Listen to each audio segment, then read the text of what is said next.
I want to show you how you can maximize your scrap value out of one of these bikes.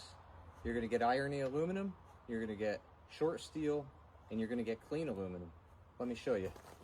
First thing we're going to do, cut the wheels off, and then we're going to cut this whole pedal off.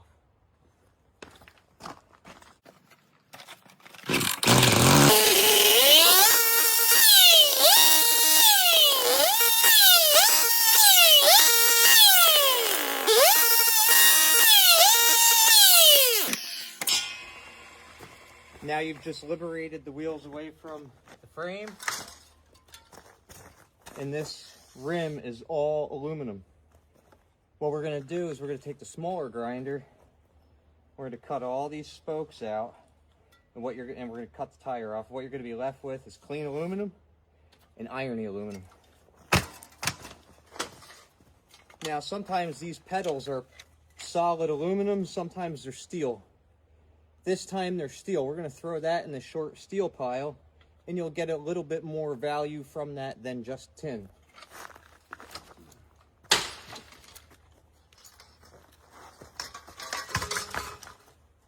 We'll do the same with this tire, or this wheel. You'll have irony aluminum in the center, clean aluminum. And 9 times out of 10 they'll have brakes, brake pedals or whatever, and brake handles, and they'll be aluminum too, so we'll lop them off on each side. That'll be irony aluminum as well. That's usually double what you get in tin value, so to me it's worth it. I mean, we get so many thousands of bikes. Plus, not only that, you have the added benefit of when you cut this frame up, it takes up 0 trailer space. If you just lop this thing in your trailer like that, all of that creates tons of airspace where you can't pack it in and fill more of your trailer up, making it heavy. I know a lot of you guys probably will disagree with me on this completely. I really don't give a shit.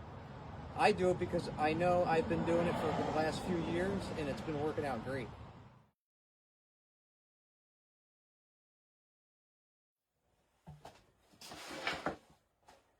So now what I have in front of me is a bicycle tire that we just cut off of one of the bicycles out there, and I'm going to give you a demonstration how we clean this up to where we get nice clean aluminum, and we will also get some irony aluminum if the center here is irony.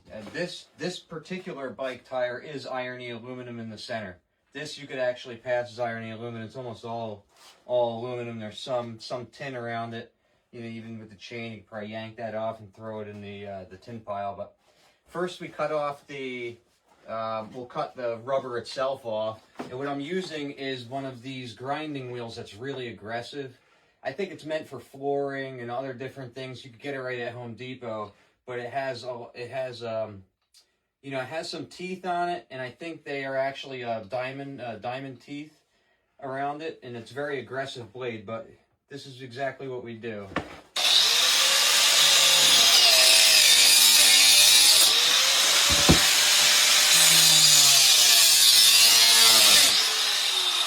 So you have to make sure that you cut the beads. On most of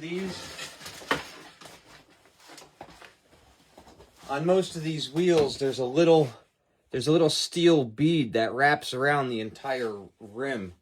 And you have to cut that in order to get the wheel off. So this will go in the garbage. And then what we're going to do next is we're going to cut all the spokes around this.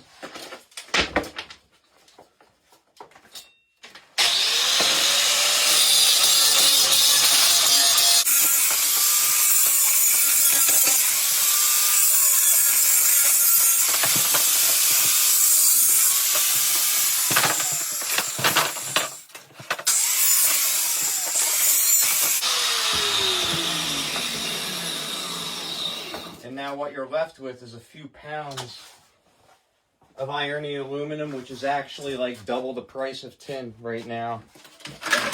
And what I usually like to do is try to keep these spokes right in the wheel and then turn it over so that they all fall into the garbage can, so you're not cleaning them all up off the floor.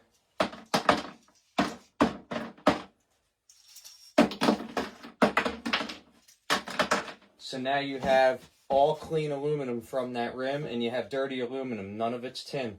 You'll get a lot more value out of your bikes that way. And, you know, it works with these as well. I mean, you see how most of this is aluminum in here, but this is tin. You could pass it off as ironing and get more money for it. And they're all pretty much the same. When you get a bike, the first thing you got to do is go up to the rims and test it with this magnet. If it doesn't stick, you're better off just cutting the thing off. I mean, some people will say it takes too much time. I disagree with them. I'd rather get 70 cents a pound off of a bike rim than 10 cents a pound. That's a 7x return.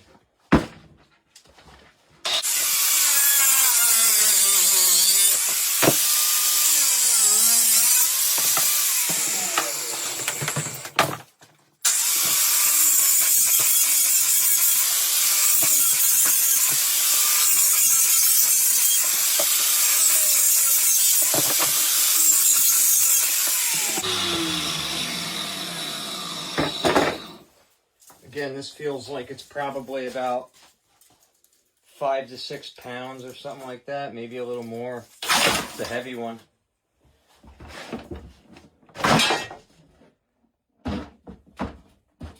Oh yeah, there's this band that's around some of these, and it keeps all the spokes in. And when you remove that, all the spokes fall out.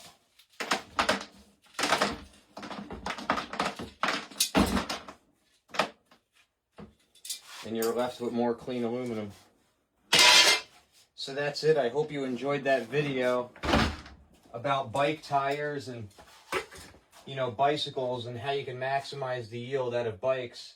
You know, and I find the one of the best things about the whole thing is bikes are very they take up a lot of awkward space because, you know, there's stuff hanging off of it and everything.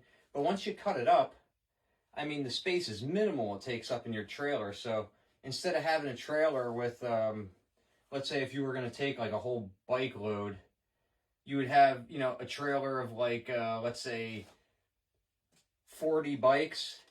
You could probably fit like 400 bikes in the same trailer if they were just cut up. It's just a crude example of how to just visualize the space savings too when you're cutting these bikes up. So I hope this was helpful. I hope that you got something from it. And if you did, like the video, please comment on it. Subscribe to my YouTube channel. It will help me immensely. And I'll keep on cranking out these videos for you. Have a great night.